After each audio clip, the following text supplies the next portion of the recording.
Hola hermanas, el Señor les bendiga. Estamos iniciando la semana número 5.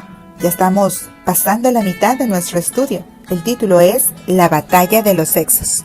En el nombre de Dios iniciamos el estudio de esta semana.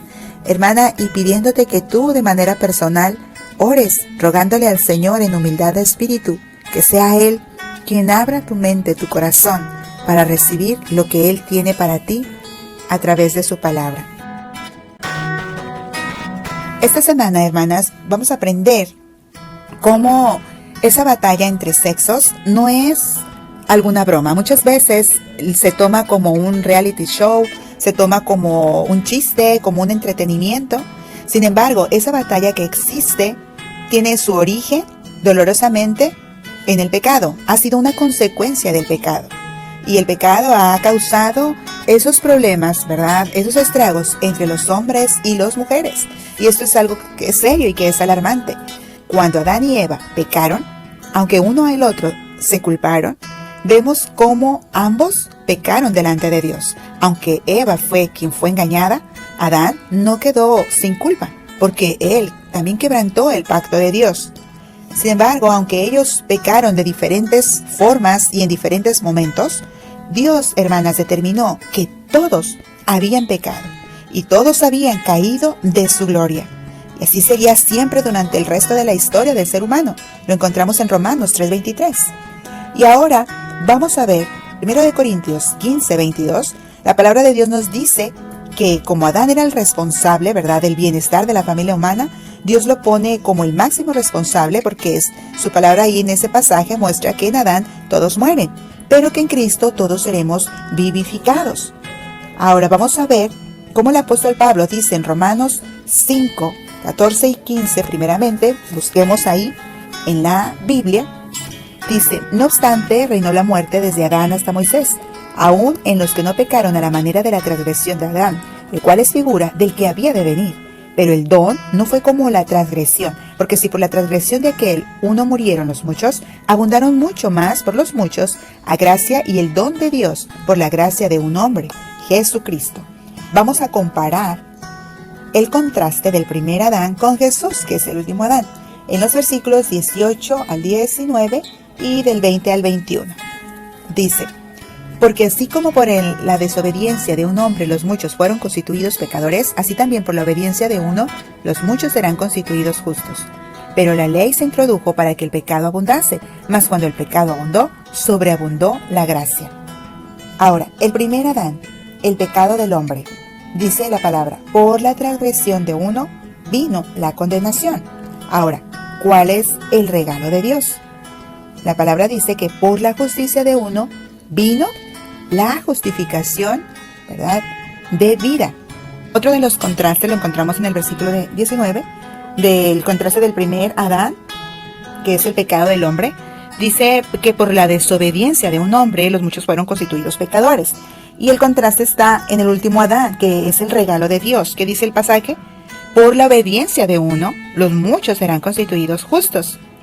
¿Y qué más encontramos en el versículo 20? En cuanto al pecado del hombre, dice que cuando el pecado abundó, sobreabundó la gracia. Porque así como el pecado reinó para muerte, ¿qué pasa con el regalo de Dios? Así también la gracia reine por la justicia para vida eterna, mediante Jesucristo nuestro Señor. La palabra de Dios nos muestra que el Señor Jesucristo es quien nos redime de toda maldición de pecado. Y es por medio de ese plan maravilloso de Dios, por medio de Cristo, para darnos la redención. La redención que ya se podía por ahí vislumbrar desde ese plan, ¿verdad? Desde el principio en Génesis. Génesis 3, 14 y 15 se le conoce como el protoevangelio. Esto es la primera mención del evangelio. Porque, hermanas, es el primer pasaje de la Biblia que anuncia las buenas nuevas de la venida del Salvador. Vemos cómo Eva debió haber estado escuchando cuando el Señor maldijo primeramente a la serpiente y que le dijo que la serpiente se iba a arrastrar sobre su pecho, ¿verdad? Y que iba a comer polvo. Entonces, esta imagen es de humillación. Y aunque para Eva la serpiente pues le había representado como que de pronto algo agradable, porque pues fue por medio de ella que cayó en el pecado. Ahora ella se daba cuenta de la extremada humillación por medio de la maldición. Ya no era aquella sabia ni simpática serpiente, ¿verdad? Sino que ahora se arrastraría y comería polvo. La enemistad que dice la palabra de Dios que habría entre la mujer y la serpiente, pues viene siendo esa hostilidad, ¿verdad? Como que existe en una guerra. Y también finalmente Dios anunció, ¿verdad? Que ésta le heriría en la cabeza y que tú le herirás en el calcañar. Esto habla de la batalla entre Cristo y Satanás. Aunque Cristo fue herido, Él sanaría y se convertiría en un medio para que los pecadores fuéramos sanados. Mientras que la herida de Satanás, ¿cómo sería? Sería fatal, ¿verdad? Porque finalmente, hermanas, Jesús aplastaría a Satanás bajo sus pies. Lo pueden ver en Romanos 16:20. Qué bueno es el Señor, que también aunque Eva estaba, pues ya era una mujer pecadora como tú y como yo, ahora nos podemos identificar con esa Eva. Y pues me imagino que se ha de haber sentido fatal todo esto que ella estaba viviendo. ¿Cómo fue que ella fue engañada, cayó, pecó? Y esos sentimientos que se producían al haber encontrado que también, pues su esposo, ahora también, pues no la había protegido, sino que él había, pues echado la culpa a ella. Y ahora venía la maldición de Dios también, sobre todo esto que estaba pasando. Pero ¿cómo se ha de haber sentido ella? ¿Cómo te sentirías tú, hermana, en una situación así? Con este pecado que ahora nosotros entendemos porque nosotros también lo tenemos. ¿Sabes qué? Cuando nos sentimos así y vamos y escuchamos la esperanza que tenemos en Cristo, ¿que eso no es lo que nos levanta, nos anima para poder continuar? Asimismo, Eva, Dios es tan bueno que le permitió ver que a través de ella la cabeza de la serpiente sería aplastada. Y Eva pudo vislumbrar una esperanza que a pesar de que ella había pecado, también Dios la estaba como animando, la estaba levantando, porque Dios es grande y porque Dios es amoroso. En este mundo caído, todos hemos experimentado ese quebrantamiento por el pecado. Pero Dios quiere, hermanas, que nos enfoquemos ¿en qué? En su esperanza, en su salvación, y que confiemos en su poder para vencer a la serpiente y sus artimañas. Vamos ahora, hermanas, a Génesis 3:6. Y vio la mujer que el árbol era bueno para comer y que era agradable a los ojos, árbol codiciable para alcanzar la sabiduría. Y tomó de su fruto y comió. Y dio también a su marido, el cual comió, así como ella. Vamos a transportarnos ahí a esa escena del huerto. Y encontramos a Adán y Eva que están ahí juntos. Y llega la serpiente. Llega la serpiente y se acerca a la mujer. Notando, hermanas, que la serpiente estaba consciente de que Dios había puesto a la mujer bajo la protección y la autoridad de su marido. Sin embargo, Satanás haciendo esto está menospreciando por completo la estructura autoritaria de Dios. Por eso se dirige a la mujer. ¿Por qué? Porque Satanás es perverso, es malo, es muy hábil, es muy astuto y lo que quiere es dañar. Y entre más pueda dañar, es mejor. Se acerca a Eva y le dice, ¿es verdad que Dios les dijo que no comieran de ningún árbol del huerto? Ahora, vamos a ver que Eva lo que no hace en esta situación. Eva no le dijo a la serpiente, me gustaría que conozcas a mi esposo. Tampoco se volteó donde estaba ahí Adán para decirle, mi amor, ¿qué crees que deberíamos hacer? ¿Por qué no le dices a la serpiente qué te dijo Dios? No, ella olvidó por completo esto y simplemente dialogó, platicó con la serpiente como si su esposo no estuviera ahí, y al tomar la decisión no consultó a su esposo, no le preguntó, no le pidió su opinión, su consejo. Ella dice la palabra de Dios que simplemente tomó del fruto y comió. Y ahora, hermana, esta escena no te parece familiar, ¿verdad? Muchas veces nosotros hacemos lo mismo. Al momento de tomar decisiones no pedimos opinión, no consultamos, no pedimos el consejo de nuestro esposo. Estamos brincando el diseño divino para el hombre y estamos actuando de la misma forma, sin consultar a la autoridad que Dios nos ha puesto. ¿Qué hizo Adán en todo ese tiempo? Pues vemos que él no hizo nada, simplemente él, fue muy pasivo, no se involucró y él aceptó el fruto que Eva le estaba dando, obedeciendo así a la voz de su esposa. No sé, pero tenemos que tener mucho cuidado nosotras como mujeres porque de manera muy sutil, podemos como que manipular las cosas para llevar a nuestro esposo a que él tome una decisión conforme a lo que nosotros querramos. Y esto viene siendo lo mismo. Viene siendo lo mismo porque pensamos, no, pues mi esposo tomó la decisión. Tomó la decisión, ¿eso es así? ¿Fue esa su iniciativa? ¿O fue lo que nosotros lo conducimos o lo encerramos a que él dijera? Era más bien nuestra respuesta solamente en la boca de él. Entonces, todo esto, hermana, nos hace que nosotros veamos cómo estamos, ¿verdad?, delante del Señor, y que nos dé como que un temblor, porque consecuencias hay. Cuando nosotros no estamos obedeciendo la palabra, cuando no estamos respetando el diseño divino para hombre y mujer, entonces nosotros simplemente estamos cayendo en la misma situación que Eva. Dios, hermanas, había creado al hombre y a la mujer para que ellos se complementaran, ¿verdad?, para que trabajaran unidos. No que la mujer fuera independiente ni codependiente, sino que ella, junto con su esposo, pudieran trabajar juntos como uno solo. Y Dios le dio al hombre la capacidad y la responsabilidad de que él tomara la iniciativa, de que él protegiera a su familia, de que él cubriera las necesidades, que los dirigiera, que proveyera para los alimentos. Y la mujer pues para actuar, ¿verdad?, en respuesta a la iniciativa de su esposo. No en respuesta a la iniciativa de ella, no independiente de su esposo. Entonces, porque cada uno hemos sido creados de manera distinta. Pero, ¿cuántas veces, al igual que Eva, si nos preguntamos, ¿quién es quien está dirigiendo y alimentando en esa situación? ¿O quién en esa situación, hermana, está respondiendo en vez de tomar la iniciativa? Muchas veces no es solamente Eva la que ha actuado así, sino nosotras, ¿verdad?, también. Somos las que actuamos así y no el hombre. Y el daño que causó todo esto a la humanidad, el producto del pecado, ha sido la muerte. El pecado va desgastando nuestra persona, no solamente la muerte física, sino la muerte espiritual. Después de esta caída, Dios pronunció un castigo, ¿verdad?, específico, tanto para el sexo masculino como para el sexo femenino. ¿Por qué han sido distintas estos castigos? Pues por el mismo diseño de Dios, que ha sido diferente tanto como para hombre como para mujer.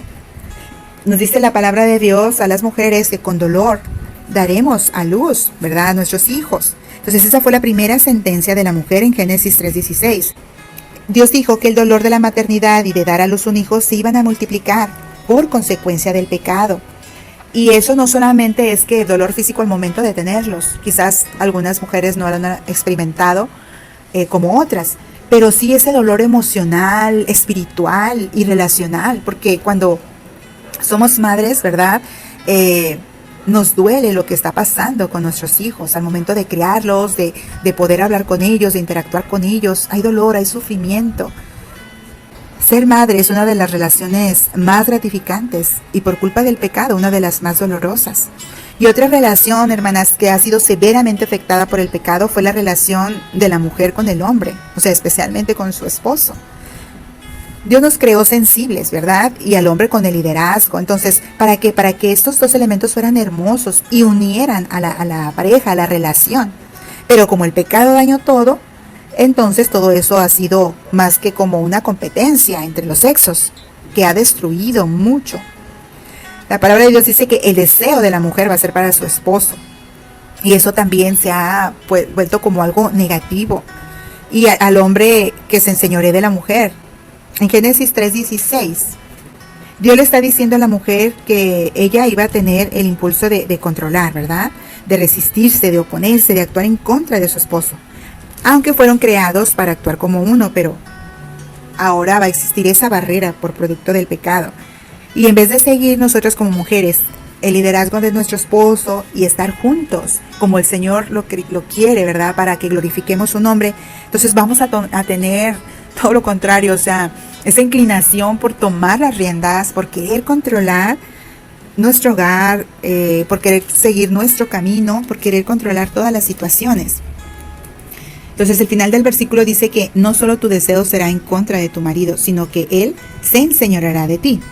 Esto sugiere que a veces él pondrá las reglas, o sea, el hombre a veces pondrá las reglas, el liderazgo, la supervisión, ¿verdad?, la autoridad, pero de una manera egoísta, como un dictador o autocrática, o nos va a parecer muy duro.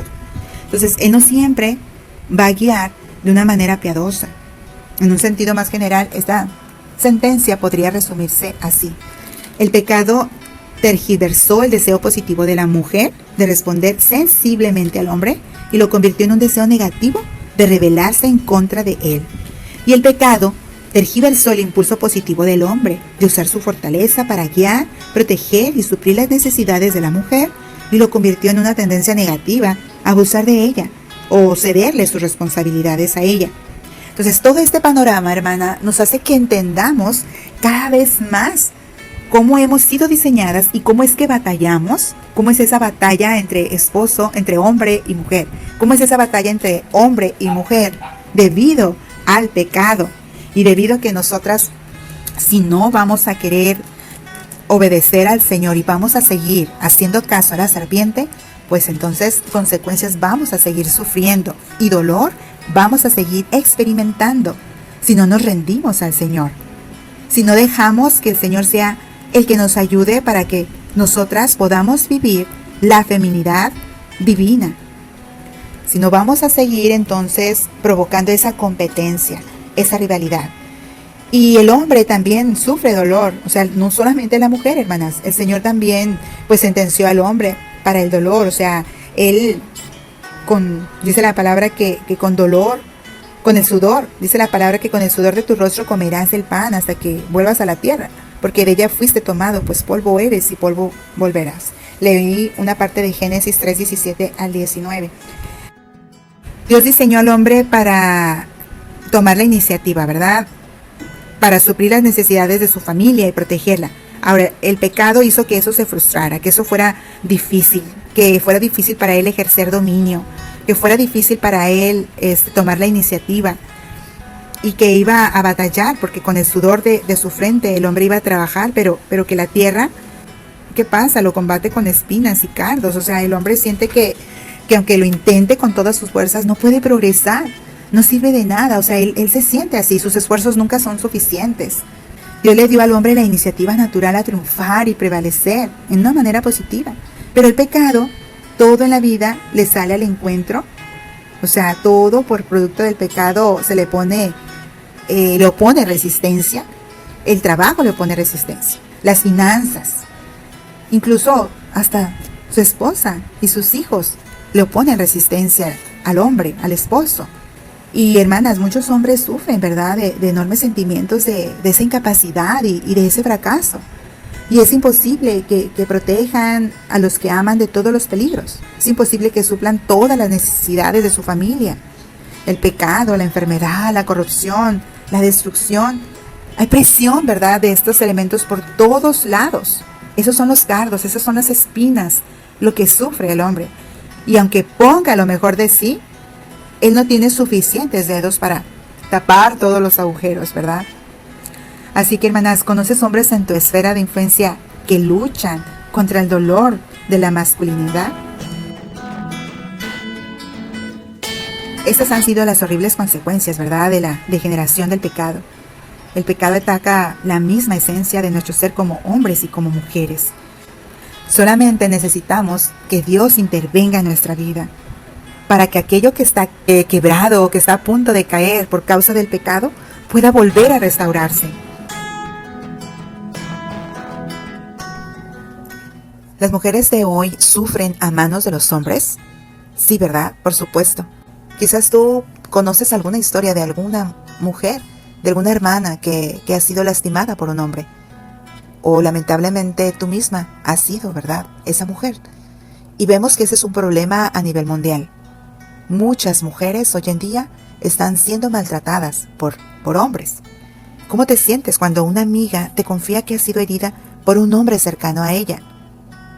Al ser nosotras mujeres relacionales, pues nosotros queremos extender nuestra amistad con esa mujer. Nosotros queremos de alguna forma ayudar, queremos dar como un alivio a ella que está afligida por el dolor, por la situación que está viviendo. Dios creó a la mujer sí como el sexo más débil, como frágil, delicada, y el hombre era su protector. Era para que usara la fuerza con la cual Dios le creó para cuidar de ella, no abusar de ella. Pero a causa de la caída, a causa del pecado, todo esto ha sido ahora así. Todo se ha dañado y por lo tanto el hombre ha abusado de muchas formas de la mujer. Claro que el movimiento feminista, ellos han analizado ese dolor de la mujer, han visto, ¿verdad?, ese descontento de la mujer, esa impotencia de la mujer por hacer algo, y ellas mismas han sacado sus propias conclusiones. ¿Y cuáles han sido algunas de ellas? Que los hombres son el problema. El patriarcado, el gobierno de los hombres es el problema. La falta de poder en las mujeres es el problema. Las mujeres que ceden es el problema. Las leyes y sanciones inadecuadas son el problema. Las creencias religiosas opresivas son el problema. El condicionamiento cultural es el problema. Los roles estereotipados son el problema. La falta de educación es el problema. Entonces, esos para ellas ha sido el problema de la relación entre hombres y mujeres. Depende tú cómo lo veas, vas a encontrar que quizás sí muchas de esas cosas tienen cierto grado de verdad, pero si las ves más a fondo te darás cuenta que son engañosas. ¿Por qué? Porque están mezclando la verdad con la mentira. O sea, no son totalmente exactas. Porque, hermanas, no se está tomando en consideración la verdadera raíz del problema. Y veamos según Romanos 3, 10 al 18, ¿cuál es el verdadero problema detrás de la forma en que los hombres tratan a las mujeres? Lee tú Romanos 1:29 del 2 al 1, ¿qué les dice este pasaje a las mujeres que culpan y condenan al sexo masculino y atacan a los hombres que maltratan a las mujeres? Esos pasajes nos dicen que el problema de la relación entre el hombre y la mujer no son los hombres, sino es el pecado. Y el pecado, ¿en quién está? Está tanto en el hombre como en la mujer. El pecado es algo que afecta a las mujeres como a los hombres. Todos, dice la palabra de Dios, que hemos pecado. Todos hemos caído de la gloria de Dios. Las mujeres no son inocentes. Las mujeres también somos pecadoras. Y nosotras no podemos corregir el pecado. No podemos corregir a los hombres. No está en nuestras manos corregir la relación entre el hombre y la mujer. Ni siquiera podemos corregirnos a nosotras mismas. Y pronto vamos a ver la solución de alguien que sí puede hacerlo.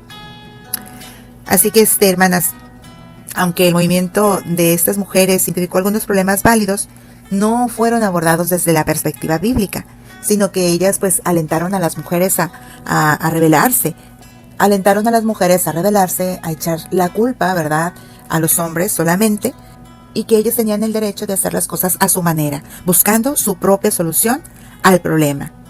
Y en lugar de esto, ayudar agregó más leña al fuego, ¿verdad? Porque alentó a las mujeres a desquitarse y a pelear en contra de los hombres. El feminismo se ha infiltrado y ha pasado de ser un movimiento a ser toda una mentalidad. Quizás muchas de nosotras, sin darnos cuenta, hemos adaptado muchas de esas ideas, mucho de esa mentalidad feminista. Bueno, ya para terminar, vemos la solución de Dios. Qué hermoso, ¿verdad? Que podemos ver en Génesis esa solución. En Génesis 3, 20 al 23. Una pregunta, ¿qué hizo Adán después de haber oído la sentencia de Dios sobre su pecado? ¿Por qué crees que hizo esto? En este pasaje podemos encontrar la esperanza de Dios. Después de haber pronunciado la sentencia en contra de ellos, vemos que el Señor quiere mostrar y quiere manifestar que su plan continúa. Y Adán le llama a Eva madre de todos los vivientes, porque él sabía que aunque la paga del pecado es la muerte, veía esa esperanza que el Señor les estaba dando y por fe creía que podían ser redimidos y que juntos podrían ser fructíferos y engendrar vida. Entonces, algo que también es muy hermoso, vemos cómo Dios sella su pacto con ellos al vestirlos. Jehová les hizo, tanto al hombre y a la mujer, túnicas de pieles. Los vistió en el 3:21. Entonces, aunque el hombre y la mujer habían hecho sus propias túnicas, ¿verdad? Estaban intentando solucionar el problema a su manera, que es lo mismo que muchas veces nosotros hacemos, ¿verdad? Hacerlo a nuestra manera. Pero Dios ahí está manifestando su gracia. Él sacrificó a un animal inocente para poderlos vestir. Y así de esta forma el Señor cubrió su pecado, cubrió su vergüenza. Y esto es un simbolismo. Podemos ver ese rayo de esperanza, ¿verdad? Podemos saber que Jesucristo, el Cordero perfecto, es nuestra esperanza.